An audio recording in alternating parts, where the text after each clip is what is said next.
If you've ever been dumped via text message, then you probably know how some Trump supporters feel after the president posted this on Truth Social. The radical left Democrats have hit pay dirt again, just like with the fake and fully discredited Steele dossier, the lying 51 intelligence agents, the laptop from hell, which the Dems swore had come from Russia. No, it came from Hunter Biden's bathroom, and even the Russia scam itself, a totally fake and made up story used in order to hide crooked Hillary Clinton's big loss in the 2016 presidential election.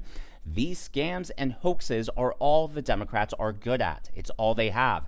They are no good at governing, no good at policy, and no good at picking winning candidates. Also, unlike Republicans, they stick together like glue.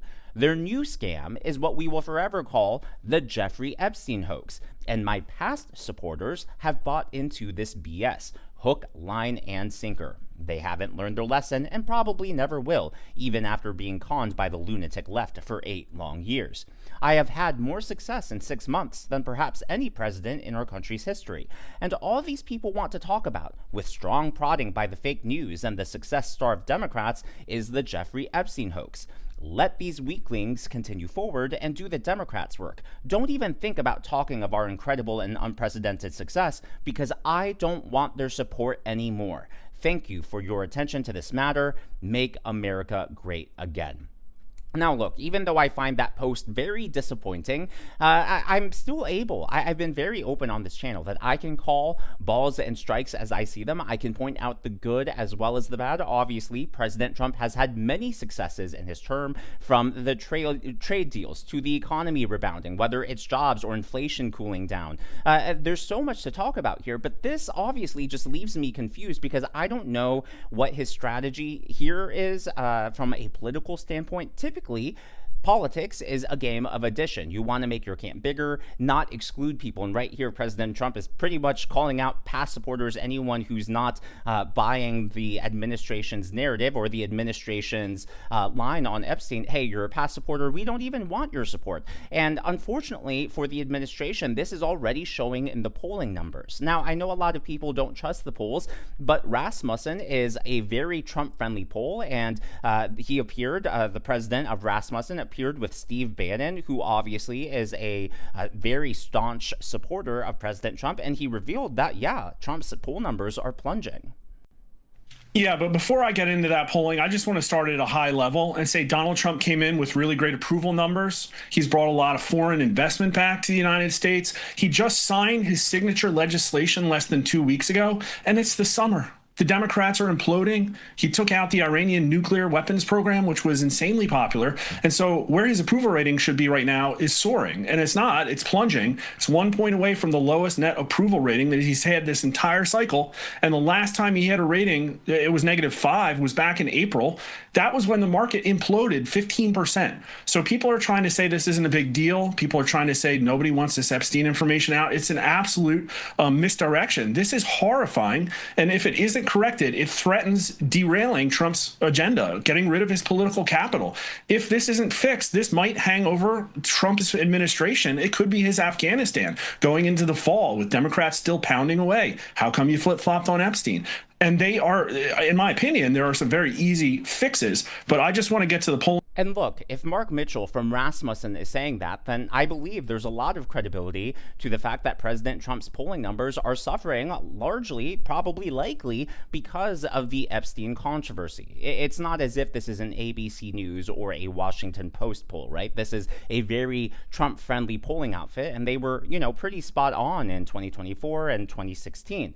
Well, I believe that the Trump administration is actually feeling the heat in all of this, despite the strong face that they're putting forward publicly. CNN reports, privately, Trump has also doubled down on his support for Bondi. The president called some of the attorney general's most vocal critics over the weekend in an effort to stem the bleeding over the Epstein files. 3 sources familiar with the matter told CNN. So that obviously indicates that they are in damage control mode right there. But the second paragraph continues, Trump's call included one with conservative activist Charlie Kirk on Saturday to express his support for Bondi. The call came as prominent MAGA supporters repeatedly criticized the Attorney General at Turning Point USA. And then the third paragraph, members of the president's inner circle have also reached out to some of Bondi's critics to essentially ask them to ramp it down, noting that Trump at this moment was not getting rid of his Attorney General. Sources caution that while Trump was currently still supporting Bondi, things could always change. Now, I know a lot of people don't trust CNN, but this reporting was also echoed and mirrored by The Independent, which is based in the UK, as well as Yahoo News. Now, the timing of all of that seems to confirm CNN's story, because they reported that on Saturday evening. They reported Charlie Kirk and name dropped him specifically. And then on Monday morning, Charlie Kirk said this. Honestly, I'm done talking about Epstein for the time being. I'm going to trust my friends in the administration. I'm going to trust my friends in the government to do what needs to be done, solve it, balls in their hands. I've said plenty this last weekend. So if you guys want to see my commentary on it, that's fine.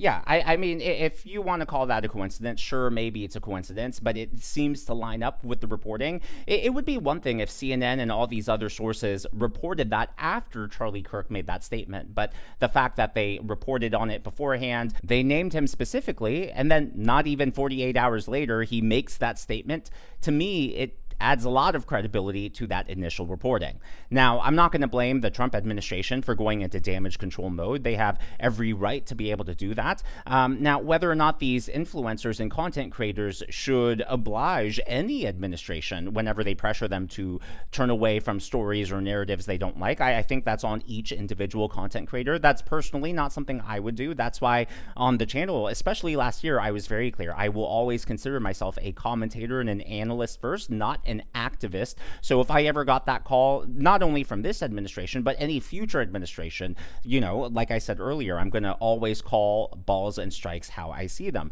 But I think the reason the Trump administration is in damage control mode is, as Mark Mitchell was saying, his numbers are cratering right now. And when he was on with Steve Bannon, he revealed that they're actually beginning to dip below Joe Biden's numbers.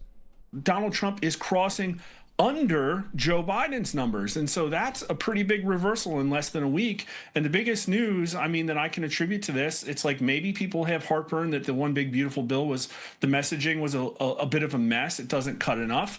Maybe it's the news that Republican establishment is playing footsie with amnesty because of all the people who love slave labor.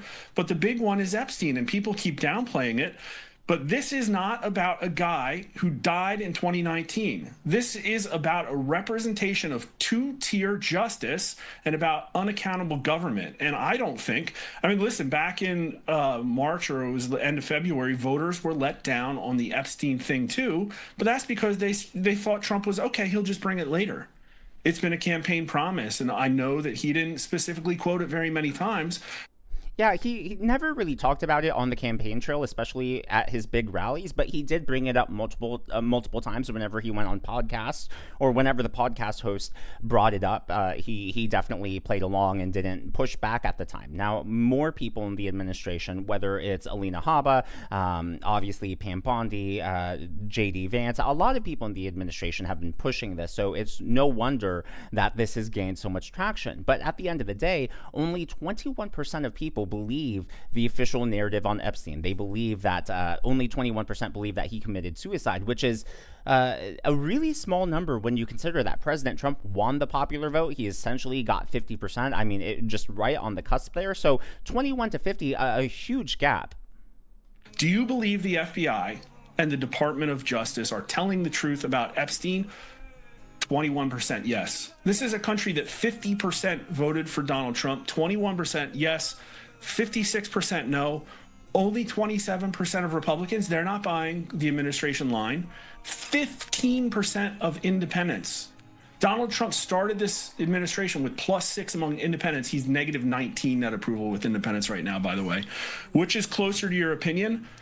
The Epstein case is now closed, echoing Pam Bondi's assessment. 16%. Or there are dozens of powerful and wealthy offenders who need to face justice. 68%. 68% of Democrats, 66% of Republicans, 69% of independents. Only 14% of independents say this case is closed. And so maybe these numbers will moderate. Maybe other major issues will take. I mean, Epstein's been in the news for years now, and this is, in my opinion, like I said, a representation of the two-tier system of justice, a canary in the coal mine that maybe we're not going to face accountability on things like the vaccine, on things like the weaponized Department of Justice, on things like the FBI. And look, just because some people still have more questions when it comes to Epstein, it doesn't necessarily mean that they're anti-Trump or all of a sudden going to vote for Democrats. Multiple things can be true at once. You can still have questions about Epstein, but still support President Trump's economic agenda or support his foreign policy. So I don't think that this is necessarily going to destroy things for Trump, but you know, it's also not helping his case when he's calling people past supporters, saying, I don't even want your support. And just yesterday, he said people were bad people for questioning Epstein. Again, politics is usually a game of addition, not subtraction. So I'm not exactly sure what the strategy is here. Semiconductors and chips. Mr. President, I know you've urged people to move on, but I'm curious, why do you think your supporters in particular have been so interested in the Epstein story and so upset about how it's been handled? I don't understand it. Why they would be so interested. He's dead for a long time. He was never a big factor in terms of life. I don't understand what the interest or what the fascination is. I really don't. And the credible information's been given. Don't forget, we went through years of the Mueller witch hunt and all of the different things, the Steele dossier, which was all fake. All that information was fake. But I don't understand why the Jeffrey Epstein case would be of interest to anybody. It's pretty boring stuff. It's sordid, but it's boring. And I don't understand why it keeps going. I think, well, really only pretty bad people, including fake news, want to keep something like that going. But credible information, let them give it. Anything that's credible, I would say let them have it. Yeah, at the end of the day, I don't understand it. It's not something I would personally do. I don't think it's a good idea or a good look to attack people who have been supporting you through thick and thin, through good and bad, and potentially, you know, drawing a line in the sand. If you say outwardly, you're a bad person, I don't want your support, I don't think that's a way to build a winning coalition. Now, look, I get Trump isn't up for re-election again, but as far as a winning coalition, the Republicans do need to perform well in the midterms next year to be able to carry forth Trump's agenda. Now, whether or not this is a blip on the radar remains to be seen, but the way things are going, it just doesn't look like the best trajectory. But as always, all of that is just my analysis and commentary. That's what's going on in the world of politics from my point of view, and I would love to hear from you. So what do you think about his Truth Social post and his reaction to this Epstein controversy in general? Do you support it? Are you disappointed? Somewhere in between, something I haven't even mentioned? What am I missing that is maybe obvious to you or that you're aware of? Let me know down in the comments below. If you haven't already, please be sure to leave me a thumbs up. I know it's a simple thing to ask for, but it really does help me reach more viewers like you in the algorithm. Be sure to smash that subscribe button and to check out one of these videos.